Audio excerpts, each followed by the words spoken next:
there shall be freedom of speech, debate, and proceedings in Parliament.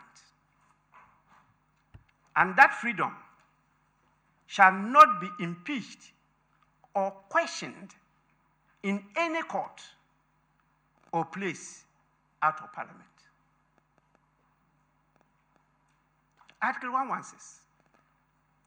Subject to the provisions of this article, but without prejudice to the general effect of Article 115 of this Constitution, civil or criminal proceedings shall not be initiated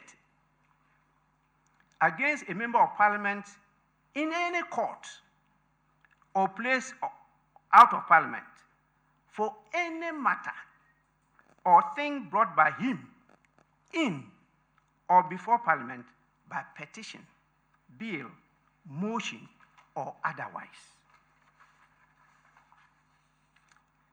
This means happenings in Parliament must remain in Parliament. So the court must, and has always been, hesitant to interfere in the proceedings and decisions of Parliament. In the celebrated case of Tufor versus the Attorney General, the Supreme Court affirmed that happenings in Parliament are a closed book. Despite these provisions, the courts are replete with debates and proceedings of Parliament. Most worrying is these proceedings are initiated by some members of Parliament, even leaders of Parliament, who ought to know better. Parliamentarians who are to be loyal to Parliament rather than to the Supreme Court run to the Supreme Court at the slightest opportunity to use the Supreme Court to undermine Parliament. This might be one of the reasons Parliament and members of Parliament are not respected and treated with disdain.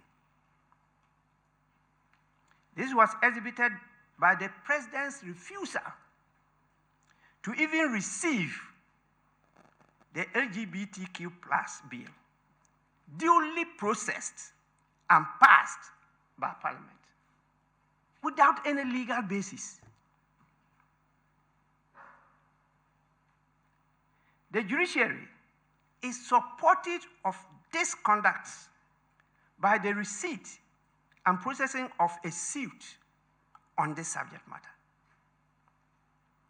These are dangerous precedents in our democratic journey. Both the President and the judiciary have sinned against the Constitution and must seek the opportunity to confess and repent to be forgiven.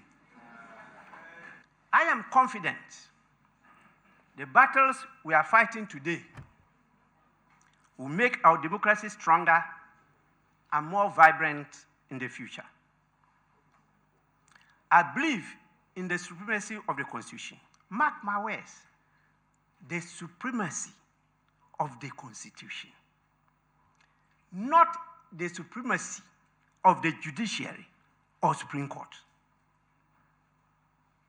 I also believe in a vibrant Parliament that is respected and accorded its due on political questions as long established by law and decided cases. A Parliament that understands, reflects, and embodies the will of the people and defends its constitutional prerogatives only works in the interest of Ghana and Ghanaians, not a rubber stamp Parliament subservient to the whims and caprices of the executive and or the judiciary.